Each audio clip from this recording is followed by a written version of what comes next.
जब वो मेरे पास आई, उसकी बातों ने सब कुछ बदल दिया। उसने कहा, आज तुमसे कुछ ज़रूरी बात करनी है। शाम के करीब 7:30 बज रहे थे। मैं अपने कमरे में बैठा था। हल्की सी थकावट थी और सिर में दर्द भी। तभी दरवाज़ा बिना खटखटाए धीरे से खुला। भैया, एक धीमी सी आवाज़ आई। मैंने चौंक कर देखा। साक्षी थी, मेरी दोस्त की छोटी बहन। कुछ महीनों से पढ़ाई के लिए मेरे ही फ्लैट में एक रूम में रह रही थी। हम अक्सर मिलते थे, बातें करते थे, लेकिन आज उसकी आंखों में कुछ अलग था। क्या हुआ साक्षी, ऐसे चुप क्यों हो? मैंने पूछा। वो धीरे धीरे मेरे पास आई और बोली, आज तुमसे कुछ बहुत जरूरी बात करनी है। मैंने चाय का कप साइड में रखा और उसकी आंखों में देखा। तुम ठीक हो? मैंने नजदीक बैठते हुए पूछा। उसने गहरी सांस ली और बोली, शायद मैं कुछ ज्यादा सोच रही हूँ, या शायद पहली बार किसी से अपने दिल की बात करना चाहती हूँ। उसकी आवाज थोड़ी कांप रही थी। मैं समझ गया, कुछ बहुत पर्सनल है। बोलो ना साक्षी, मैं सुन रहा हूँ। मैंने धीरे से उसके हाथ पर हाथ रख दिया। वो थोड़ी झिझकी, फिर बोली, मुझे नहीं पता ये सही है या गलत, लेकिन जब तुम आसपास होते हो तो बहुत सेफ महसूस होता है, बहुत अच्छा लगता है। मैं थोड़ा मुस्कुराया। यही तो सबसे बड़ी बात होती है, जब किसी की मौजूदगी तुम्हें सुकून दे। साक्षी ने मेरी तरफ देखा। उसकी आंखों में भरोसा भी था और कहीं न कहीं वो एहसास भी, जो एक रिश्ता शुरुआत में महसूस करता है।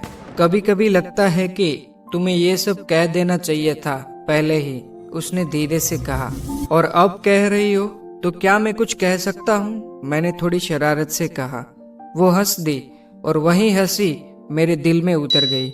वो मेरे थोड़ा और पास खिसक आई। अब हमारी सांसें लगभग मिल रही थी। तुम्हारे पास रहकर खुद को बहुत सही लगता है, उसने मेरी आंखों में झांकते हुए कहा। मैंने बिना कुछ बोले उसका हाथ थाम लिया। उसकी उंगलियों में कंपन था, लेकिन मेरी हथेली की गर्मी उसे आराम दे रही थी। आज बस एक बात कह दो, उसने धीमे से कहा। क्या मैं तुम्हारे साथ कुछ पल बिता सकती हूँ, बस यूं ही? मैंने उसकी आंखों में देखा और हल्के से सिर हिलाया।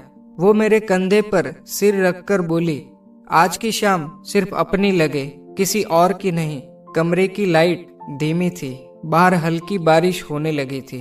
हमने एक ही ब्लैंकेट ओढ़ ली और वो बस चुपचाप मेरे सीने से लगी रही। मैंने फुसफुसाकर पूछा, तुम्हें कैसा लग रहा है?